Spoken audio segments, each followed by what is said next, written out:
Buenos días a todas, buenos días a todos. Bienvenidos a un programa más de Algo en Común, un programa coproducido por la Secretaría de Educación, Ciencia, Tecnología e Innovación y Mexiquense Radio. Yo soy Michelle Villafuerte y quiero expresar mi sincero agradecimiento por elegir acompañarnos el día de hoy. Les aseguro que están a punto de adentrarse en una conversación fascinante. Hoy, 24 de abril de 2024, hablaremos de bilingüismo y multiculturalismo. Para ello contamos con la presencia de un experto en la materia, el doctor en educación Omar Steve García Trueba. Actualmente se desempeña como director de enseñanza de lenguas en la Universidad Autónoma del Estado de México, UAMX. Doctor Steve, es un honor que nos acompañe. Muchas gracias por recibirme. Buenos días. Recordarles que estamos transmitiendo en vivo en una mañana llena de aprendizaje. Abrimos las puertas de la interacción. ¿Qué piensan sobre el tema de hoy? ¿Cuáles son sus experiencias o preguntas? Nos encantaría conocer sus opiniones. Para participar, búsquenos en Facebook como Algo en Común DFP o utilízanos hashtag Algo en Común, hashtag Puerta Abierta a tu Voz. Estamos atentos y emocionados por compartir sus pensamientos al aire. Extendemos una cálida invitación a la comunidad educativa del Estado de México a unirse con nosotros. Maestras, maestros, este es su espacio, su plataforma para compartir y aprender. Aquellos que deseen participar, comuníquense a los teléfonos 722-214-4535 en la Dirección de Fortalecimiento Profesional. Estamos aquí para escuchar, aprender y construir juntos un diálogo educativo que inspire y que transforme. Comienzo nuestro diálogo con una frase de Sonia Nieto, autora del libro Afirmando la diversidad en el contexto de la educación multicultural. La diversidad es la riqueza de la vida y en el aula el bilingüismo y el multiculturalismo nos enseña a apreciar esa riqueza.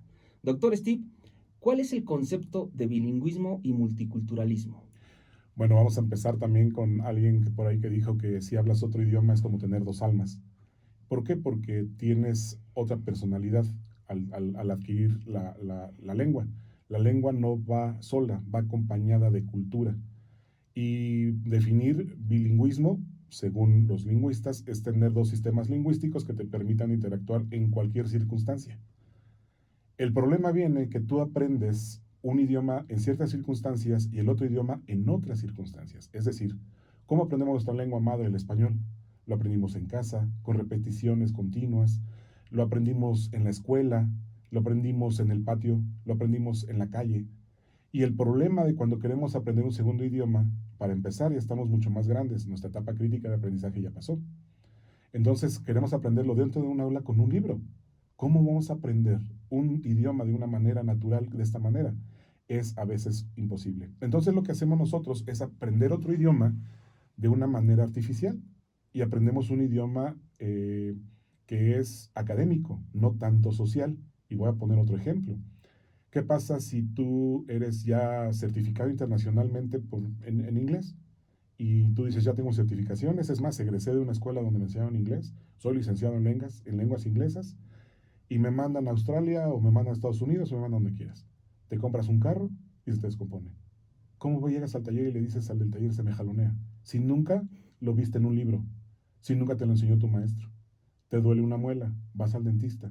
¿Cómo le dices al dentista? Me duele el tercer molar, me duele el colmillo, me duele el frontal. Algo mucho más simple, tienes el cabello largo, vas a la peluquería, ¿cómo le dices que lo quieres corto de cierta manera? Entonces, al no haber recibido una instrucción social en las aulas, es por eso que se nos complica tanto. Y la gente puede decir, sí me comunico, lo entiendo, pero no lo puedo hablar, precisamente por eso, porque no tienes esta parte que la aprendes de una manera natural en el español. Muy bien, entonces prácticamente el bilingüismo y el multiculturalismo van de la mano, ¿no? Porque el bilingüismo pues se centra más en el dominio de dos o más idiomas y el multiculturalismo más que nada es como que apreciar o conocer la cultura de otra comunidad o país, por eso van de la mano. Sí, así es. La cultura que tú traes puede ser también adquirida de manera natural o también lo puedes hacer de una manera artificial cuando viajas por alguna razón. Eh, la gente puede tener una cultura en el lugar donde nace y no necesariamente tienes que irte a otro país para tener otra cultura. Voy a poner el ejemplo de mi padre, que él se dedicaba de muy chico al campo. Sus papás eran agrícolas, entonces levantaban las vacas, los pollos, tenía que hacer todo esto, y sus padres decidieron mandarlo a la ciudad de Toluca a estudiar. Entonces, cuando yo fui grande me di cuenta que mi papá tenía la habilidad de cambiar su acento cuando regresaba al pueblo y hablaba como los pobladores lo hacían. Entonces, para mí de niño, pues era interesante, pero no sabía el por qué. Ya cuando estudié un poco de lingüística, me di cuenta que tenía la capacidad de ser multicultural, en este caso bicultural, y él no lo hacía de una manera consciente, tal vez. Lo hacía a través inconsciente y son habilidades que no todos tenemos. Mucha gente vive muchos años ya en ciertas ciudades y dices, tú no eres de aquí, porque no se les va el acento, porque no se les van ciertas palabras. Y hay gente que dices, pues claro que eres de aquí, no. Entonces hay gente que sí se le facilita cambiar o switchar de una cultura o de una lengua a otra. Otra vez, la lengua va de la mano de la cultura y la cultura también de la lengua, pero muchas veces puede ser monolingüe y multicultural. Entonces puedes hablar un solo idioma, pero tener muchas culturas. Ah, muy bien. Teniendo en cuenta estos dos conceptos y obviamente conociendo tu experiencia en las escuelas normales y en la educación superior, doctor Steve, ¿cuál es la importancia del bilingüismo y el multiculturalismo en la formación de futuros profesionales de la enseñanza? Es muy importante desde el ámbito académico, pero también desde el social. Yo tengo alumnos que empiezan a estudiar y me dicen, ya corrijo a mi familia cuando regreso al pueblo, ya les digo que así no se pronuncia. ¿Qué creen? Que las reglas de lenguaje se dan en el lugar en donde se habla.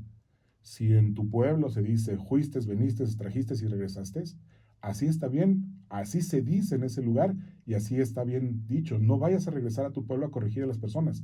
Tu multiculturalismo te ayudará a saber cómo diferenciar cuándo utilizar este tipo de palabras y cuándo no. Cuando estés en una escuela, en un ambiente formal, en un ambiente académico, vas a utilizar tu terminología más adecuada para ello. Entonces, cuando estés en familia, en tu lugar de origen, si tu familia dice me subí para arriba y me bajé para abajo, déjalos que lo digan, es totalmente correcto. El lenguaje vivo, que es en este caso el español, se transforma totalmente y se transforma de una manera natural. Y aunque hay una Real Academia de la Lengua, ya sea española, mexicana, quien pone realmente las reglas es la gente.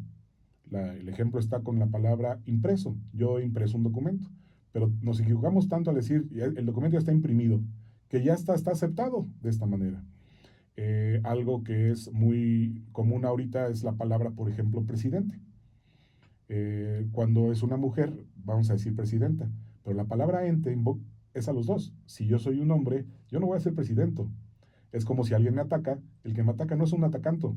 Y si una mujer me ataca, pues tampoco es una atacanta, es un atacante. Pero el uso ya tan común de decir presidenta ya fue aceptado. Entonces es algo que ya podemos utilizar sin ningún problema. Las reglas las pone la gente y la gente del lugar donde se está hablando. Y otra vez, en el español hay muchas maneras de hablarlo. En España algo sienten cuando escuchan hablar a los mexicanos. Y en Venezuela se habla diferente que en México. Y en Argentina se habla diferente que en México, en Venezuela y en España. Pero todos están correctos. Pues son diferentes maneras de hacerlo. Y eso es lo que se llama dialectología del lenguaje.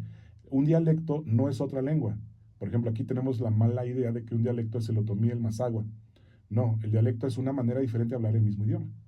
Entonces, ¿cómo hablamos en Toluca? Es diferente a cómo hablan en Tejupilco. La dialectología de Tejupilco es diferente a la de Toluca. Lo mismo cuando vas a la playa. En Acapulco hablan muy diferente de cómo hablas tú. Entonces, todo este tipo de cosas van otra vez de la mano.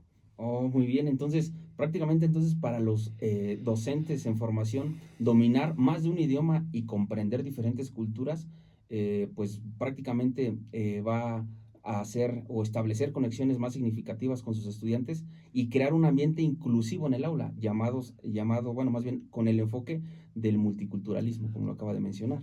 Totalmente inclusivo porque yo entonces acepto a la persona que viene de la costa y habla diferente a mí y no me burlo. Lo entiendo. Y entonces, en lugar de burlarme, sumo. Y entonces puedo preguntarle, oye, ¿cómo dices tienda? Algo que me pasaba mucho con algunos alumnos. Me decían, es que la cooperativa está cerrada. ¿La qué? La cooperativa, yo no lo entendía. La cooperativa en algunos lugares de México es la tienda o la cafetería de la escuela. Y entonces lo que aprendimos todos en el salón y hoy seguimos aprendiendo es enriquecernos más de los compañeros que hablan diferente a nosotros. No hablan mal, hablan diferente. Muy bien, una vez que hemos comprendido la importancia de estos dos conceptos, me parece que es crucial explorar cómo estas habilidades se traducen en la práctica en un entorno multicultural. Doctor Steve, ¿cómo beneficia el dominio de dos o más idiomas a la práctica docente en un entorno multicultural? Eh, Déjame decirte también que el hecho de la cultura va cambiando tu manera de ser. Y algo que tú al principio decías que algo no era cierto, no existía, gracias a que tú tienes cultura, puede cambiar tu percepción. Y te voy a poner un ejemplo muy simple. Si yo te digo a ti, Michelle, ¿cuánto es 2 menos 4? ¿Qué me dirías? ¿Cuánto es 2 menos 4? Dos. 2 menos 4. Ah, menos dos. Exactamente. Tú ya tienes una cultura que te permite decir, a ver, 2 menos 4 es menos 2. Pero si yo le preguntaría a Michelle de 6 años, ¿cuánto es 2 menos 4? ¿Qué me hubiera dicho ese Michelle cuando tenía 6 años? No se puede. No, no se puede. Exactamente. Gracias a que tienes cultura hoy, me puedes contestar que existen los números negativos. Y entonces tú cambias ya tu percepción totalmente. Cuando yo me falta cierta cultura, puedo tener algunas percepciones equívocas. Y entonces puedo juzgar las cosas de manera diferente. Ah, él allá habla mal. No, no habla mal. Habla bien. Solamente que está lidiando con cómo hacer la motricidad de la lengua, cómo hacer la motricidad de ciertas palabras que nosotros no estamos acostumbrados a hacerlas. Entonces, lo mismo pasa con tu cultura. La cultura va cambiando y va cambiando tu manera de ser, de pensar y de hablar. Entonces, cuando tú te das cuenta de que ahorita, por ejemplo, hay temas ideológicos muy fuertes, el tema del lenguaje inclusivo en los textos.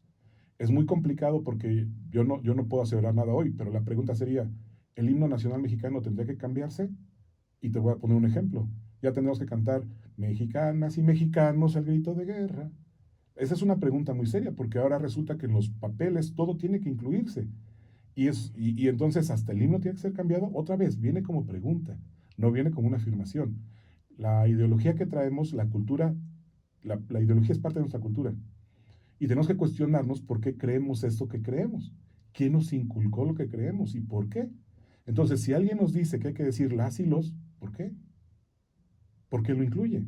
Yo, por ejemplo, de niño quería ser futbolista. Resulta que hoy, pensándolo, como no había futbolista, entonces por eso no fui futbolista. Si yo quería ser, me gustaba la música, pero yo quería ser músico, pero no, porque este, resulta que para ser artista necesitas ser artista y no artista. Vuelve a ser pregunta. Entonces, lo que tenemos que hacernos como pregunta es, ¿en verdad el español es excluyente o no lo es?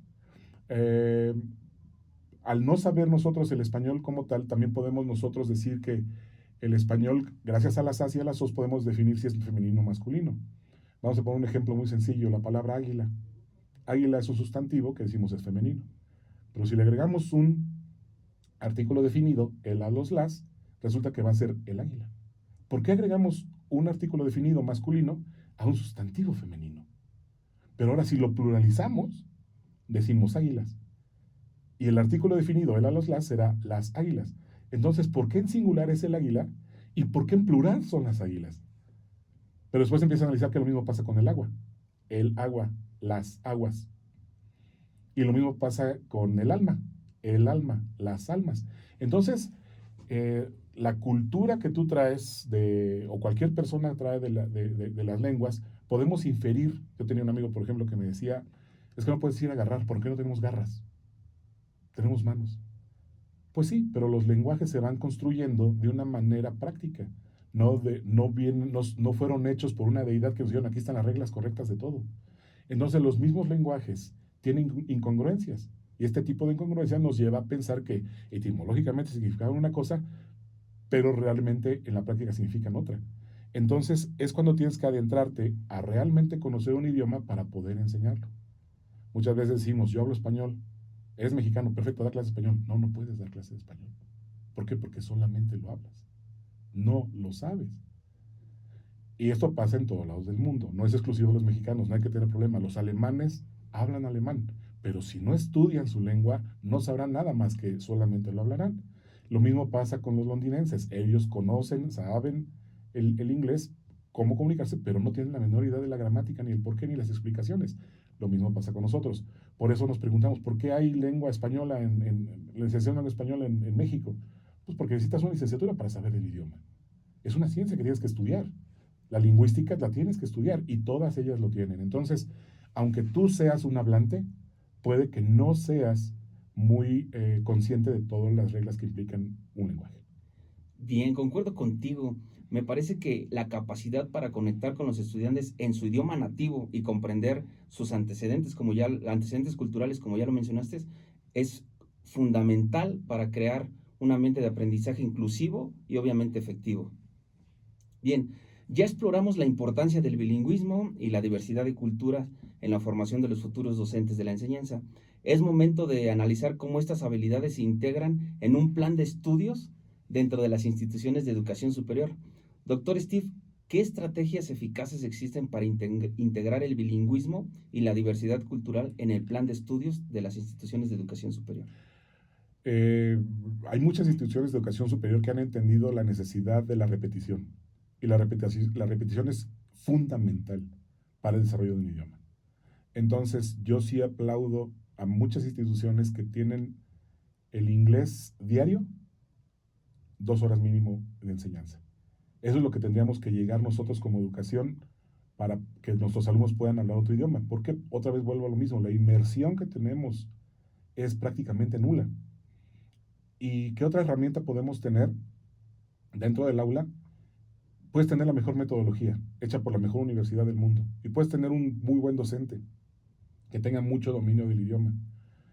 Pero si no haces que tu alumno hable, no vas a poder tener un resultado bueno. Hay técnicas, por ejemplo, una metodología que se llama racias, que es a través de chasquidos, que haces que el alumno participe al menos 20 veces por hora. Y es una metodología que casi nadie conoce.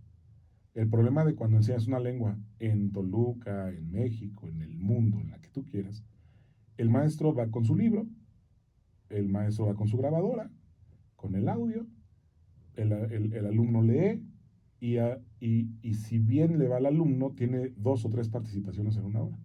Y es individual. Y además tienes el miedo de participar, porque te vas a equivocar. Entonces, los que somos hablantes de una lengua nueva, nos vamos a equivocar. La perfección viene de equivocarse. Si no nos equivocamos, no vamos a poder hacerlo. Recordemos cuando éramos bebés. Nos equivocábamos en todo. Y gracias a tanta repetición pudimos nosotros masterizar el lenguaje. Hoy podemos hablarlo de una manera fluida porque lo intentamos y lo intentamos y lo intentamos. Si hoy le preguntamos a nuestra madre, a nuestro padre cómo éramos de niños, pues hablábamos muy mal y sonaba hasta chistoso. Pues pasa lo mismo cuando aprendes un lenguaje nuevo. ¿Cómo vas a hablar perfectamente? No vas a poder hacerlo. Es más, hoy la mayoría de nuestros escuchas y nosotros mismos tenemos más de 20 años hablando español. Todos tenemos más de 20 años. ¿Nos seguimos equivocando en español? Claro que nos seguimos equivocando. ¿Nos vamos a seguir equivocando el día de mañana? Claro que nos vamos a seguir equivocando. Es parte del lenguaje. Los lapsos son parte del lenguaje y podemos corregirlos en el momento. Entonces esa parte natural viene con un lenguaje nuevo. Sobre todo nos vamos a equivocar mucho más cuando tengamos un lenguaje nuevo. Entonces es muy fundamental saber primero como docentes que tenemos que hacer planes y programas que el alumno tiene que participar. Si el alumno participa, entonces tu programa no sirve. Si tu clase es predecible, entonces tu clase no sirve. Tu clase tiene que ser totalmente impredecible, tiene que ser lúdica. Los alumnos tienen que hablar y tienen que equivocarse, todos. Todos. Porque gracias a la participación es como se van a poder equivocar. Entonces, maestro de inglés que nos está escuchando, deja que tus alumnos se equivoquen. Ese es el mejor paso para poder masterizar el idioma. Ahora va una pregunta que va de la mano con la anterior. Hablemos de los recursos que pueden aprovechar las y los docentes en formación y un tema que tiene que ver con innovación y no exclusivamente con la tecnología. Doctor Steve, ¿qué herramientas y recursos están disponibles para los profesionales de la enseñanza que desean mejorar sus habilidades en el manejo del bilingüismo y el multiculturalismo en el aula? Pues afortunadamente hoy en día hay muchísimo más de los que iniciamos hace 20 o 30 o 40 años con esto. La tecnología nos ha acercado totalmente, también nos aleja, pero nos ha acercado totalmente porque hoy podemos tener una plática en vivo con alguien de Australia, alguien de Inglaterra, alguien de Estados Unidos, que antes era prácticamente imposible. Y ustedes dirán, pues por teléfono, sí, pero lo que no sabe hoy la juventud es que antes las largas distancias cobraban mucho dinero. Hoy las llamadas son ilimitadas, pero hace 20 años se cobraban por minuto y entre más lejos era mucho más caro. Entonces, hoy afortunadamente existe el Internet. Antes yo recuerdo cuando entraba a los centros de autoacceso, que eran lugares donde, como bibliotecas que tú asistías para ver videos o audios y aprender inglés, agarras tu VHS, ponías el VHS y agarras una cinta y la ponías en los subtítulos para escuchar la película sin ver los subtítulos. Hoy, afortunadamente, existen plataformas digitales en donde tú puedes poner cualquier película, cualquier contenido, por ejemplo, YouTube. Hay alguien en YouTube que hace algo que te encanta en el idioma meta. Es decir, estás estudiando japonés y te encantan los videojuegos, hay algún streamer japonés que está hablando de videojuegos. ¿Te gusta el italiano? Hay algún italiano que está hablando de moda porque a ti te encanta la moda. Entonces, afortunadamente hoy hay muchas herramientas que pueden utilizar y son gratuitas. No necesitas una suscripción. Puedes tener la que quieras de paga, pero hay una que todo el mundo conocemos, que es gratuita, tendrá comerciales, pero pues te los saltas y ahí tienes horas y horas y horas y horas y horas de contenido totalmente gratuito en el idioma meta, el que tú quieras. Es más, puedes hasta conocer tu propio idioma con clases de español. Puedes ponerle ahí, ¿por qué decimos la águila? ¿Por qué decimos el águila y no la águila? Y habrá alguien que te lo pueda explicar el por qué y decir, oh, estoy entendiendo cosas de mi propio idioma, ¿no? Entonces las herramientas digitales hoy son muy importantes. Además de las digitales, bueno, afortunadamente en muchas instituciones de educación superior, en este caso, por ejemplo, en la Universidad Autónoma del Estado de México, tenemos a un asistente del idioma de Chicago, de San Francisco. Entonces los alumnos pueden acercarse a los asistentes del idioma, tener pláticas reales, en momentos reales, entran a las aulas, las escuelas normales también los tienen, podemos hacer círculos de lectura también. Aquí mismo en Metepec hay cafés literarios en donde van las personas, se reúnen de diferentes nacionalidades y platican diferentes idiomas. Entonces, la lengua y la cultura se adquiere no nada más en el aula, se adquiere sobre todo fuera del aula. Y se adquiere gracias a un autoaprendizaje, que es a veces muy incipiente para nosotros aquí en México. Tenemos que aprender a autoaprender. Muy bien, para ir cerrando nuestro diálogo, doctor Steve, quiero preguntarle, ¿qué recomendaciones daría usted a los futuros docentes del idioma inglés para, de alguna manera, reforzar el multiculturalismo y el bilingüismo? Tener en cuenta que para aprender hay que salir. Así como yo tengo todas las palabras y todo lo que es de donde yo vengo, de mi pueblo, de mi ciudad, también para adquirir uno nuevo tengo que ir a esa ciudad, sea cual sea. Tengo que saber qué idioma estoy hablando, cuál es el idioma meta que quiero y agarrar mi mochila e irme. Esa es la recomendación, viajar. Ha sido un placer tener al doctor Omar Steve García Trueba como invitado en nuestra charla sobre bilingüismo y multiculturalismo. Sus conocimientos y perspectivas han enriquecido nuestra discusión de manera invaluable. Agradecemos sinceramente su participación y esperamos que esta conversación haya sido al igual que enriquecedora para usted como para nuestros radioescuchas. Antes de concluir el programa, permítame expresar nuestro sincero agradecimiento de parte de la Dirección de Fortalecimiento Profesional por su valiosa presencia. Muchísimas gracias a ti, Michelle. Asimismo, queremos expresar el agradecimiento al equipo de Mexiquense Radio y a Vero Valdés por su labor en la producción de la barra informativa institucional. A nombre de todo el equipo, se despide de ustedes Michelle Villafuerte. Les recordamos que pueden encontrarnos en Facebook como Algo en Común DFP o utilizando los hashtag Algo en Común, hashtag Puerta Abierta a tu Voz. No lo olviden, los esperamos en nuestra próxima cita con nuevo horario, miércoles a las 10:30 de la mañana. Hasta entonces.